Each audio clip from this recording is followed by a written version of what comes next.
If you're a small business owner trying to DIY your SEO, this video is for you. I got a contact form submission from Mike's at Mike's AC in none other than Bogalusa, Louisiana. And in this video, I'm going to do my professional SEO audit. I want you to see behind the scenes the things that somebody looks at when they're doing one of these audits, so you can maybe run one of these for your own business. So hopefully that DIY SEO starts to pay off. In case we haven't met, my name is Sam Sarson. I'm the owner of Thencan Designs, the company ranking second there in the map pack for Bend Web Design. And I help small business owners with their websites, but mostly with their local SEO, because I know you need more TLC, that's traffic, leads, and clients. And the great story about this video is Mike reached out to me through a contact form. I told him I want to feature his business in a video, and he said, I'm in.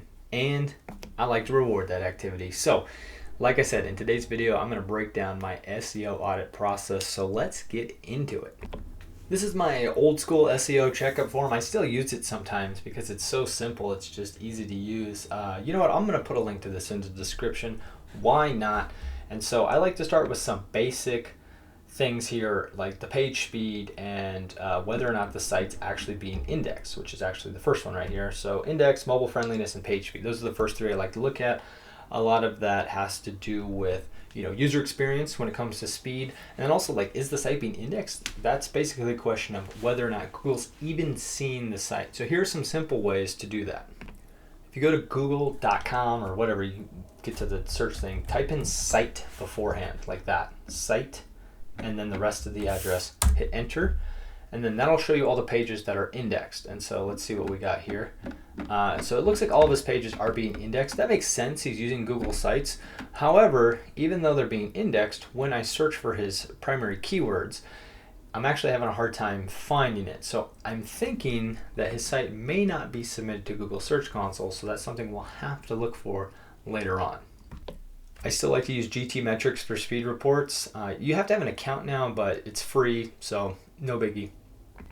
There used to be a mobile friendliness test that was available, but that's gone now, and so I just use inspect. And so to show you how I got here, I just right click anywhere on the page, hit inspect, and then if you click the little devices thing up here, you can select different devices. I usually do the iPhone SE because it's the smallest phone that's like preset on here, and then I'll just take a look at it. And I mean, generally speaking, it works, right?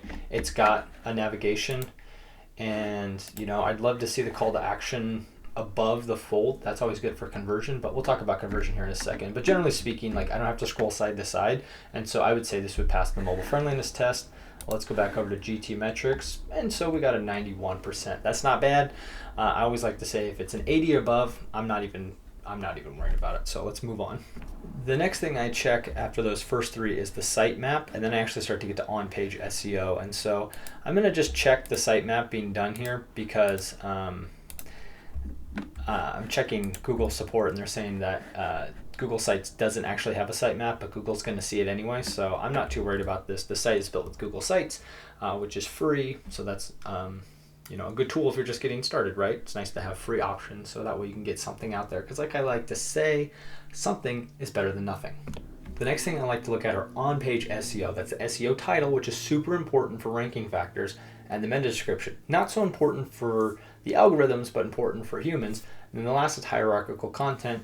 If you know anything about HTML, it should be H1, then an H2, maybe several H2s, and then under the H2s, H3s, H4s, etc., etc. And so you want to follow that hierarchy. This is a free Chrome extension called Detailed SEO, so you can search for Detailed SEO. If I remember, I'll put a link in the description. This shows you the SEO title, the meta description, and the hierarchical content, so it's really good to see all that real fast. And so it looks like it has 4 H1s and 4 H2s. So we don't like that. We want to make it so we only have 1 H1, and then the rest could be H2. So we'll see if there's a way to fix that. And I did do some homework, and there's really no way to set the meta description. It's always going to be missing on a Google site, but Google will figure it out and pull something for you. So there's nothing to do there. However, we can definitely improve on the SEO title, and it turns out in Google Sites there's a way to do that. So we'll show that in a second. Now, as we go down the list, the next couple things that I usually check out are product pages. This is in the e-commerce store, so we're good. Image compression would be if we saw a really bad GT metric score, we would look and see if the images are just too big. Sometimes you just need to optimize those and then they'll be good to go. Another thing is looking at the permalinks. So the slugs, the actual permalinks of the website, those can sometimes be improved, but you need to have the ability to set up a redirect to do that. And so we'll see if we have the ability to do that with Google Sites. It's also good to add alt text to images. And then owning a professional domain. I mean, he's got, what is it? Mike'sAC.net. I mean, it's .net. That's fine. You know, it'd be one thing if it was like, you know, google.sites, you know, Mike'sAC.google.sites, that would be different. And the site is secure, so that's good. So he checks a lot of these boxes. We still need to dig into this a little bit more. And then when it comes to conversion strategy, I always just take a look at the page and I'm like, is it clear what I need to do? And I will say that, you know, maybe it's not so clear. There's a lot going on, right? Especially in the header. If you've watched any of my other videos, I talk about story brand, which says in the top left, you should have the logo. So that's there, very clear, Mike's AC. And then as you work your way across, you should have clear navigation. He's got a lot of sections. I'm having a hard time trying to figure out which one I should go to first. Then I get down, air conditioning repair, Bogalusa, Angie, Bush, Franklinton. So it feels like there's a lot of cities there. That's good, but and I definitely feel like he does air conditioning repair, so that's good. But then I'm trying to figure out, where do I go next, right? What do I do next? So my critique here is that we could definitely have some kind of button that says like contact me, so that way we at least know what we need to do next. He's got some of his services here. There's actually a lot of good stuff hidden under here. It's basically, it looks like it's his EEAT, his experience, expertise, authoritativeness, and trust.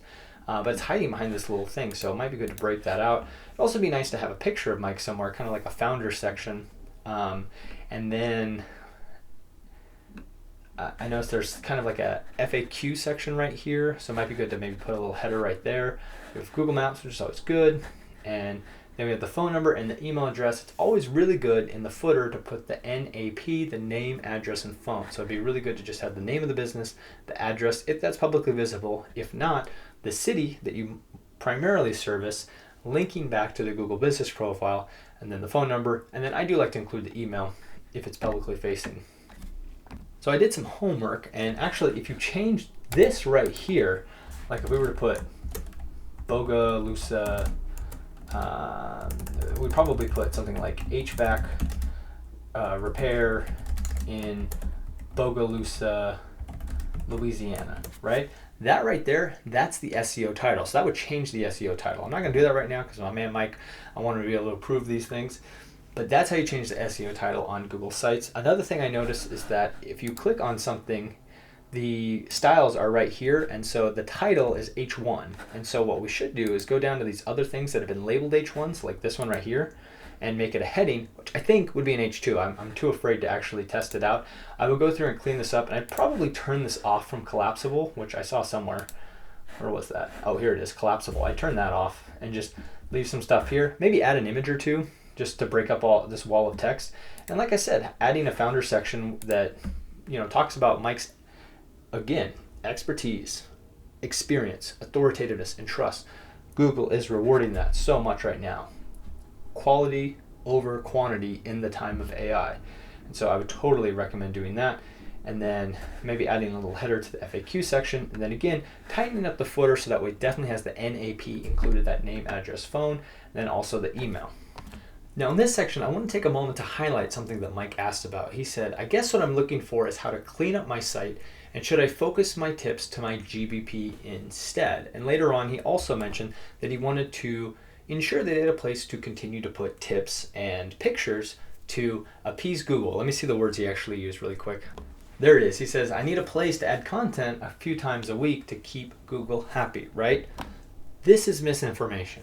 And I'm not calling Mike out here. I'm guessing that he's seen this somewhere on the internet where it says you have to keep adding content to your website to keep Google happy. And here's the thing, it's not completely misinformation. It's true, right? You want to keep evolving your site over time. But when you have a service-based business, there are certain things you need to focus on first before you start doing all this other stuff. And what Mike is saying is right. Should it be on the website or the Google business profile? And the answer is yes. But really, the answer is the Google business profile. He should be putting his tips on his GBP to show the algorithm exactly what his business is about. And his website should be very tight, very focused on bottom of the funnel keywords. In case you haven't seen any of my videos on keyword research and the sales funnel, I mentioned that at the very top of the sales funnel are informational keywords. Those are the keywords that you're looking for when you're still doing research on a topic. Let's look at some of Mike's tips.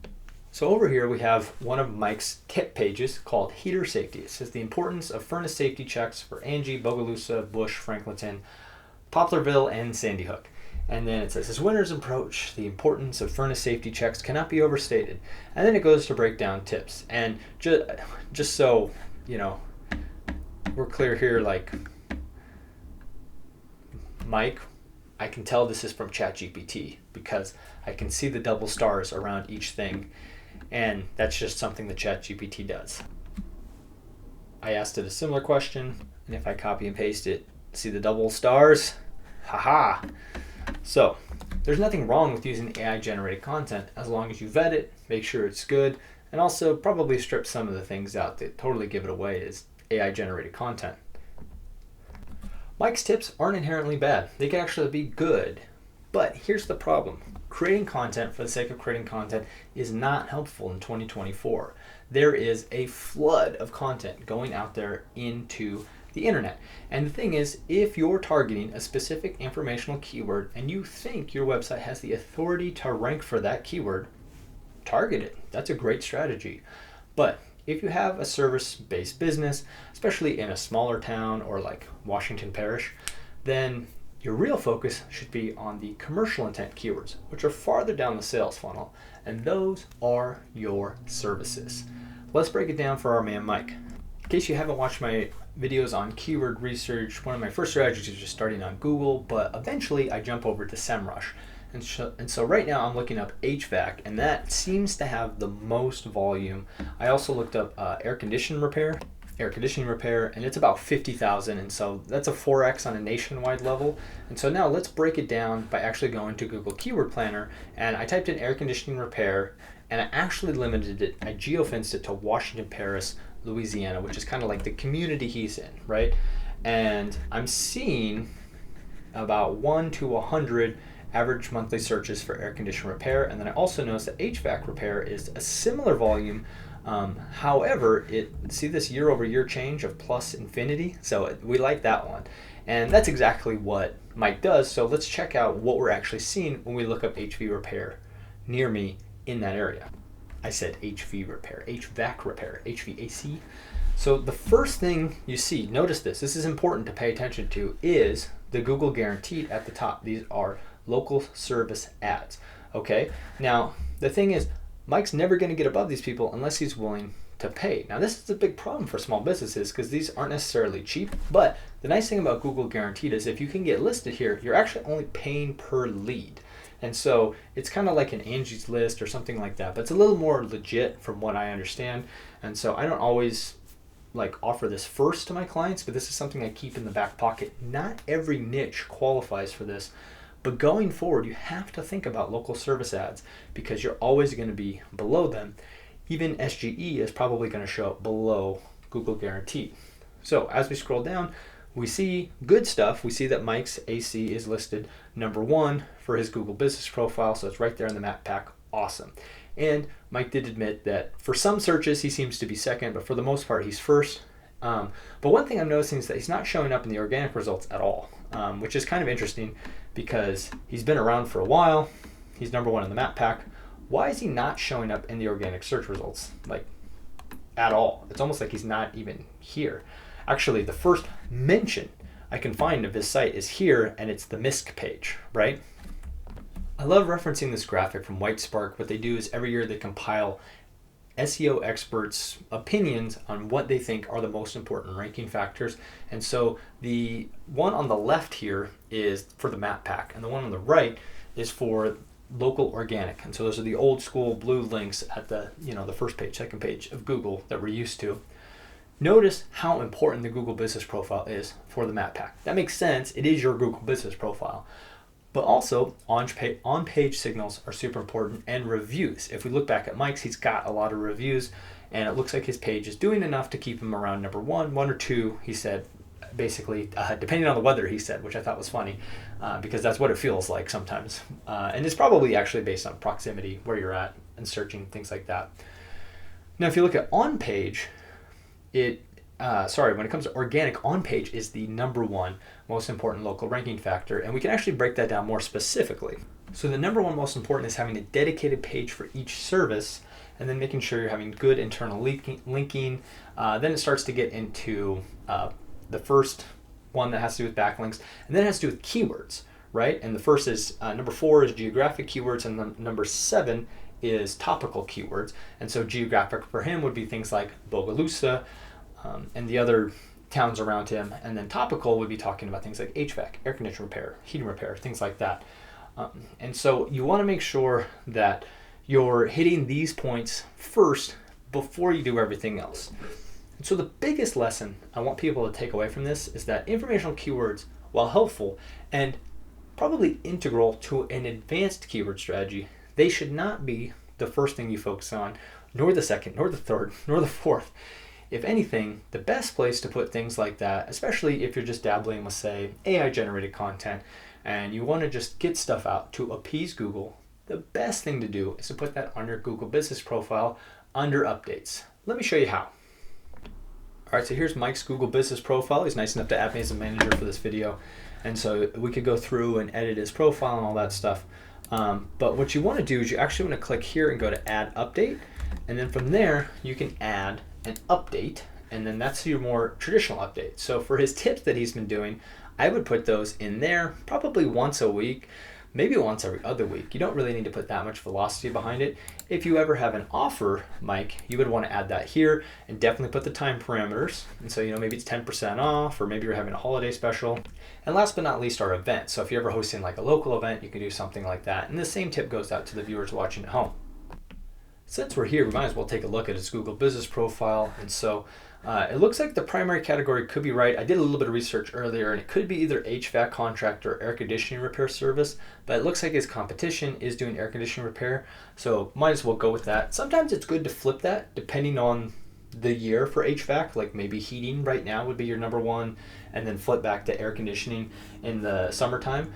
His Google Business Profile description could use a little bit of love. The thing is, keyword stuffing in the description doesn't matter. And so I would actually change this to be more personable and try to write something that's directed at the customer. Why should they be picking Mike's AC over somebody else? Other than that, so we scroll down, we got social media, we got the service area, we got the location, that's all good. We got the hours. He's been adding special hours, which is good. From the business, I don't know if they have small business. They don't. Sometimes they do, sometimes they don't under this section. So we're good there. Has repair services, puts the cash, and there you go. So that's that. And then I always like to go through and just check all the boxes. And so you can check out my Google Business Profile Masterclass on more of this, but I would go through and make sure that the messages are on. He's got those on, great.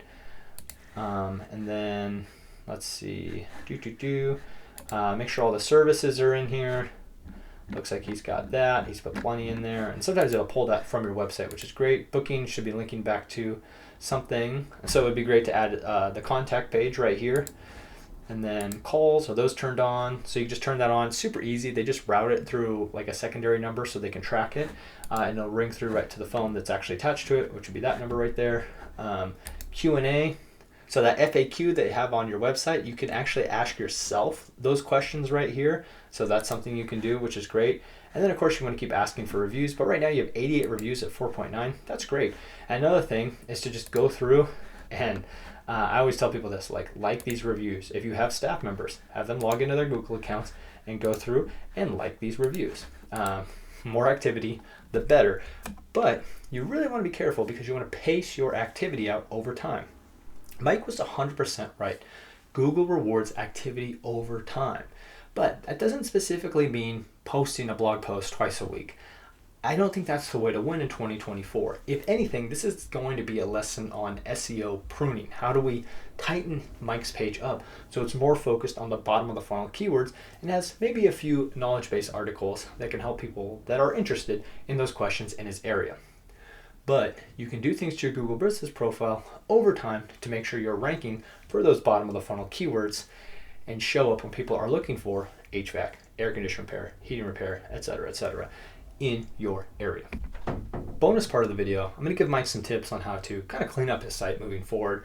And so in this screen, what we're looking at here is called Screaming Frog. It's a free SEO tool. You can check it out. And what I've done is basically crawl this site, and it's showing me all of the pages on his website. And so notice that he's got about 74 pages indexed right now. Now here's the issue with that. In the past, it was nice because the more pages you had, the more authority you seem to have. But right now, especially with small businesses in small areas, without that much competition for their keywords, it's sometimes better to have a smaller page because it's easier for Google to be like, oh, I see who you are. And then they're just able to figure out who you are and rank you faster. I'm not going to suggest that Mike start from scratch, but if I were to start from scratch, I would start at the beginning, right, with a home page that has a very clear headline here, and then also a call to action, probably to contact us or maybe to get a free quote for this kind of industry, right? A lot of home service businesses, a free quote is good. Then I would very clearly state, what pain points are you helping them overcome, as well as the value proposition that Mike's AC provides. That would be a good thing to put. And then introduce the guide, as I like to say, who's the founder, maybe just a quick picture of Mike explaining all of his experience in the HVAC industry. And then you could have like a list to all of your other services. And it doesn't need to be super fancy, right? You don't need to have all these graphics. You don't need to spend a ton of money on a web designer. You certainly can. And I know a guy. But that doesn't mean that you have to do that, especially when you're first starting out or especially when you're trying to roll on a budget. Having things like an FAQ section, why choose, these are all great, right? These are all great. And then again, the footer with the NAP, name, address, phone at the bottom. Now, that's the home page. You also want to have an about page. And the about page, we should very, very clearly be stating why Mike's AC LLC, right? And talking about your history, your expertise, your experience, your trust. All right, we are not worried about stuffing location keywords in this area. We are just talking about Mike. Then we need our contact page. Where is our contact page? So I'm looking right here, and it looks like you can add a contact form. So that would be a huge recommendation to make sure there's an actual dedicated contact page, and that should be like the main call to action, like sign up today, get a free quote, contact us with your questions, things like that. I would definitely have that. Now the next most important part of the site is your services page. And so right now we have a categories, HVAC contractor, air conditioning contractor, heating contractor, but then we also have the services here. Then we also have service areas. These are all good things. We have maintenance. We also have products. We have promotions before and after, which is good actually. If you look at these pictures, it's pretty cool to see like the effects here. I think these should be sprinkled in amongst the service pages, but I would say you need to have a service page for HVAC, air conditioning, and heating, right? And then under that, maybe under each one or separately, like it looks like ice machines is a specialty of yours, but probably air conditioning, maybe specifically air conditioning repair, and that's what I would do. But you see right here, like putting a service page for each location like this doesn't necessarily help. Here's my recommendation is you have a service page, which is kind of like your hub. Off of that are different pages for your different services. Off of those, you could have location-based service pages, but I would really focus on just doing it on maybe your bread and butters. For HVAC, that's kind of hard, so you probably have air conditioning location pages and heating location pages, and you might have to do HVAC location pages, but I'd make sure that you're dialing in the service area pages first. So that makes sense. So you have your service hub, pages for all of your services, and then you would start sprinkling out actual service area pages, which are specific to things like, you've started the work here, Angie, Bogalusa, Bush, Franklinton, Poplarville, Sandy Hook. And then what I would recommend doing, is having like a resources page. You can still call it tips if you want, but I would categorize it. I would super categorize it. I would way lower it down. So right now we have all these tips, right? All these tips. And it's not bad. It's not bad to have all these tips, but I just think it's time to categorize these, right? I would try to find somewhere between 5 to 10 buckets to put these under. And then at least from there, I would either break off from those pages to these individual sections, or I would just continue to make these like knowledge base files that are really long, because Google still likes long form content right now. And I would have one for all, the 5 to 10 categories that this needs to fall under. And so maybe there's a database, knowledge base for maintenance, and then these are the different, I think some of these could be, maybe fall under the same thing. And then you have all these tips, right? Some of these could go underneath, a lot of these are money saving tips. So it's like how to say, money saving tips. And then you're just kind of combining these. And then things like before and after, you could throw those onto your service pages. Promotions, probably move that onto the home page. Reviews, I would call that testimonials, and I would also sprinkle some of those on the home page, on the service page. A lot of people don't go just to testimonials pages anymore, but people want to see social proof. So including those, taking those sections and breaking them out and putting them onto the individual pages, that's what I would do with them. And so I hope that was helpful. I hope that shows what you can do with a website that has a lot of content, but is maybe lacking in direction. Because again, it really starts with the primary keyword. What are people actually searching for when they're looking for Mike's AC? And chances are they're looking for HVAC repair, air conditioner repair, heating repair. And then beyond that, in Bogalusa, Angie, Bush, Franklinton, Sandy Hook, all those other areas. And so the key to really getting to rank is to make sure that you focus on those bottom of the funnel keywords, which are your services in the area. And so I always tell people, focus on your biggest moneymaker first, or the one that you're actually in.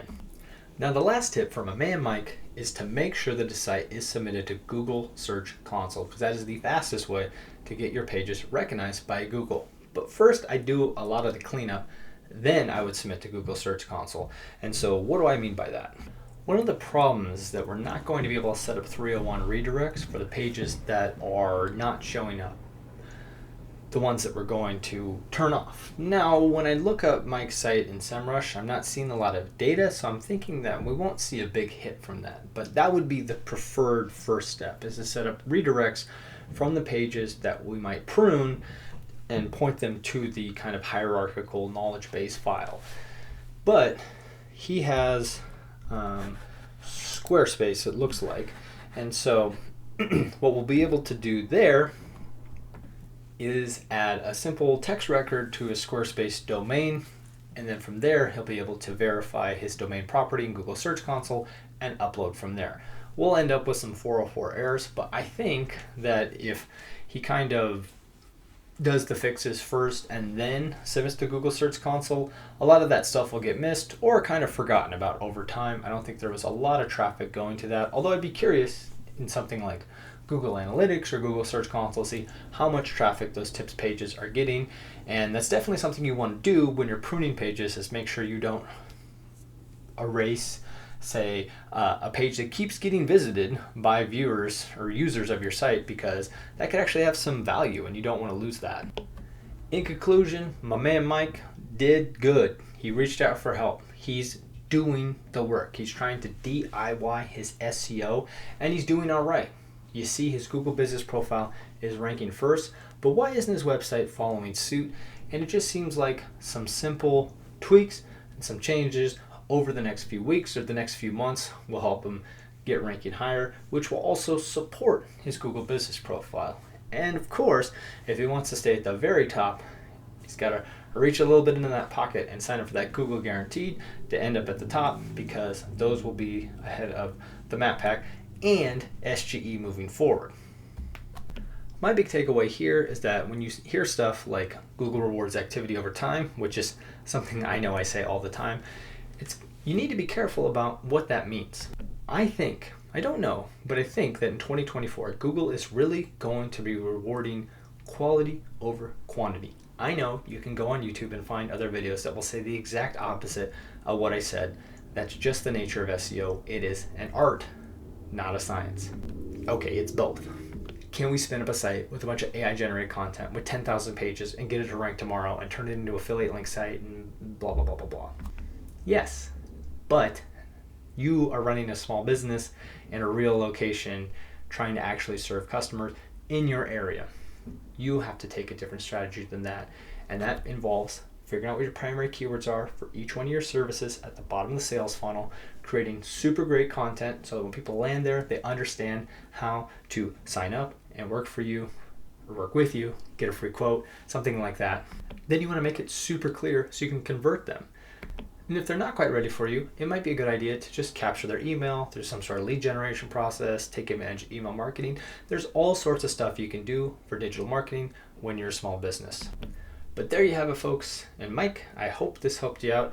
And if you need help on your website, be sure to head over to thencandesigns.com/review, and you can get a free marketing review for yourself right now. It only takes about 5 minutes to fill out the questions, and as long as you qualify, you'll get a free video kind of like this, well, a little bit shorter, with at least 3 actionable items to help you grow your small business. And if you're looking to grow your small business, be sure to check out my free email newsletter, Your Small Biz, SEOsuccess.com.